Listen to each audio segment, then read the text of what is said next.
Hello and welcome to that 1870s Homestead, and welcome to Fermented February. I feel so out of place in this collaboration, but I'm so honored that Anna over at Fermented Homestead invited me to join because, guys, I am as intimidated as everyone else when it comes to ferments. It feels overwhelming and like I don't know what I'm doing. I've only fermented a few things in my brief career in this homestead life, and that is I often make kombucha.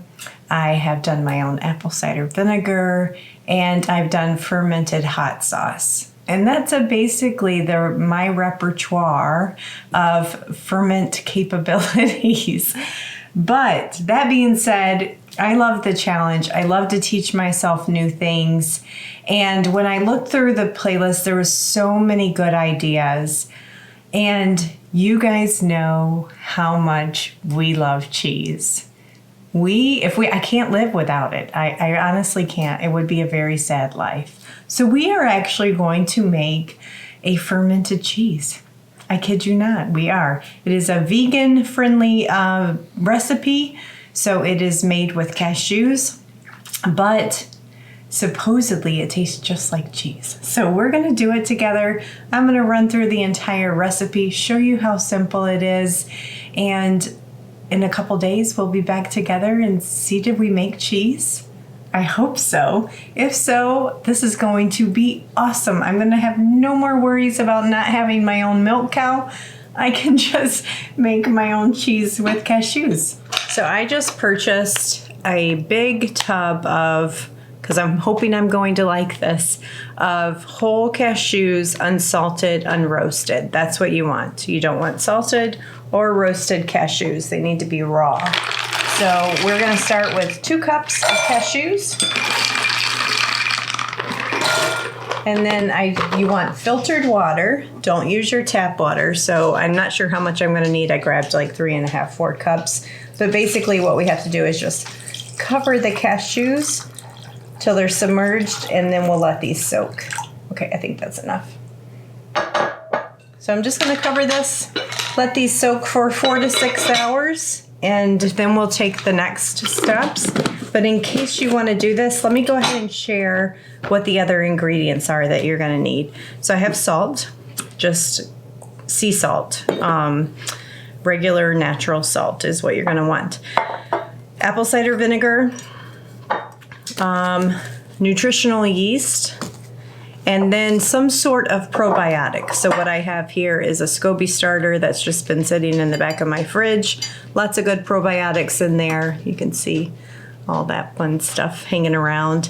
And we will use some of that. You could also buy probiotic capsules or packets of probiotic powder that you could use. That is the basics. You could certainly add any fresh herbs, dried herbs that you want. Fruits, cranberries, nuts, things like, or not nuts, fruits or fruit bits. But I think for me, for the first time, I'm just gonna stick with a really super basic recipe. And I look forward to actually sharing with you guys a meal made with this. Maybe some cashew cheese pizza in the air fryer, something fun. Okay, it's probably been 4 hours, right at 4 hours, so let's take a look. Ooh, neat. I've never done this before. Look how much they swell, the cashews. Really swell up, and you want to do this so you get your nuts nice and softened before you put it in the water. If you wanted to speed up this process, you could pour hot water over your cashews and let them sit for like 30 minutes to an hour. But I didn't have anything going on today, so just using the slow process works. I'm going to get these drained, and I'll be right back, and we'll get everything in the blender. Get my top off. Supposedly, you really need a heavy-duty, powerful blender to do this well, because you really need to get those nuts extremely smooth. So I've added my drained cashews. Okay, to this, we're going to add 2 tablespoons of apple cider vinegar. You don't want to use pasteurized apple cider vinegar. You want something that has the mother in it. Let's go ahead and add Ooh, that's nice. 2 tablespoons of our kombucha mother. Nice foamy. Good probiotics in there. That's just gonna help that fermentation along. And we're gonna do 2 good heaping scoops of, I think this is just a preference. So this is nutritional yeast, and it has that really buttery, cheesy flavor. It's just gonna really enhance the cheesiness of it all. Let's add a teaspoon of salt.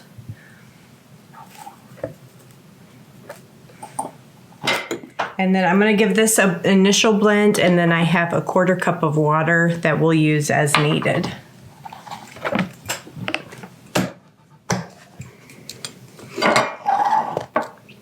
All right.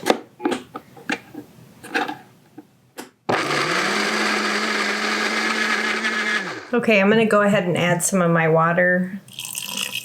Probably just 1/8 of a cup to get us going.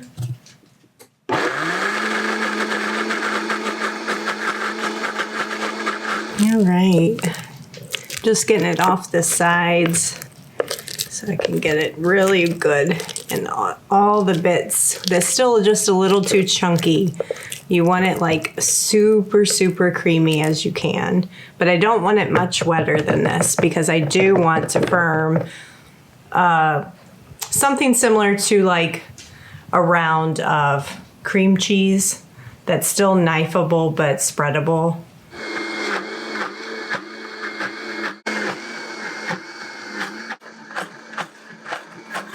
One more time. Looks like hummus. Yeah, it does a lot.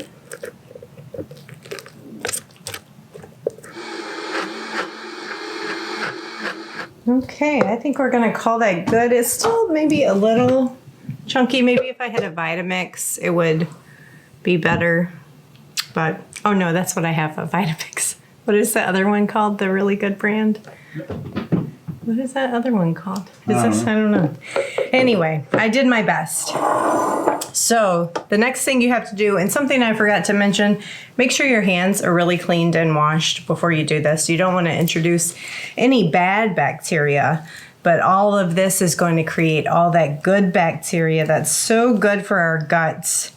And I have just a little burlap bag, and I'm going to put my cheese in here to the best of my ability. And then we are just gonna let it hang out for 2 days. It supposedly will take 2 to 3 days to ferment properly.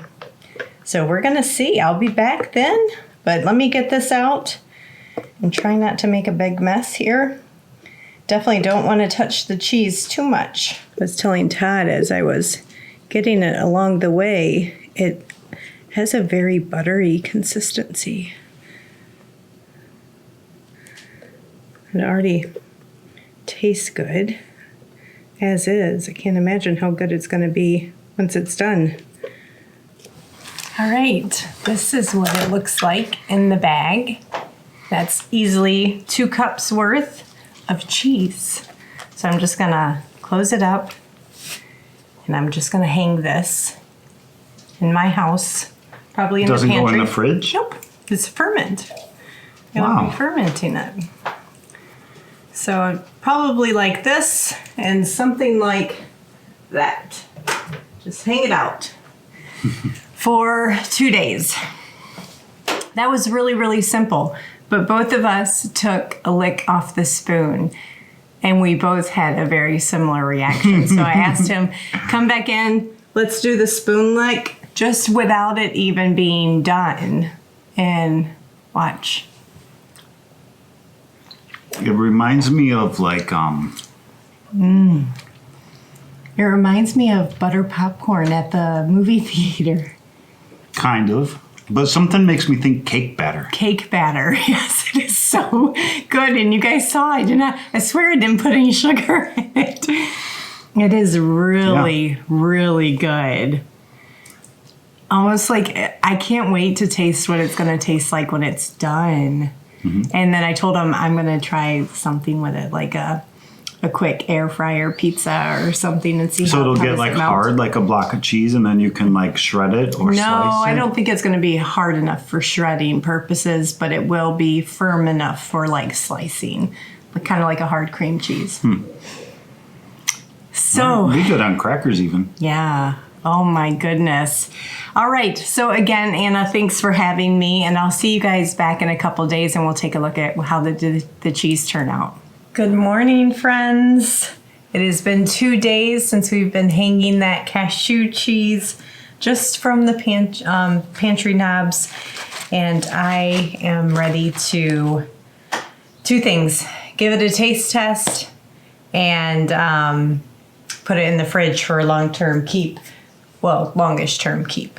So let's take a look and see what it looks like. I tell you, it smells wonderful.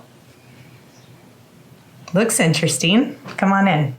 And I just have a piece of my, beeswax wrap here that we will store it in the fridge. So it's at this point, it's still gonna be creamy like a cottage, or not a cottage cheese, but more like a cream cheese, or I guess a butter texture. But if you continue to store it, like we're gonna form it into a roll here, and if you continue to store it in your fridge over the next couple weeks, it's gonna really firm up on you and be more like a sliceable cheese. So I'm just gonna get all that goodness off my bag. I know it doesn't look too appealing right now, but I'm gonna tell you it's gonna taste amazing. Ferments never look that appealing though, right? Okay, so we have our cashew cheese fermented for, it's probably been just under 48 hours. And I'm gonna spread it kind of like a log style. I wish I would have had more time and could have filmed the end to end of the whole 2-week chilling or breathing process. I guess I heard a fun reference to this is the process by which you age your cashew cheese in the fridge. So, just trying to get it somewhat even. Okay, I'm going to use this spoon for my taste test, so let's grab something yummy to eat with it. Okay, I just happen to have a little thing of Ritz crackers. It would be great served on apples, I think. Whoops, a little too soft. Okay, I'm going to taste it.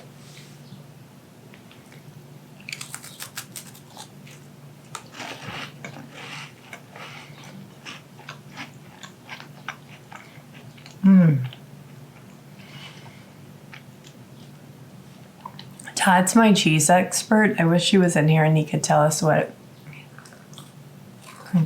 We love cheese. And I'm going to tell you, it definitely has an amazing cheese flavor. Like, incredible. Delicious, delicious, delicious. So I'm going to link a couple of the inspiration videos for you guys where I got inspired to try this. And one of those shows what it looks like after it's aged in the fridge in a log format.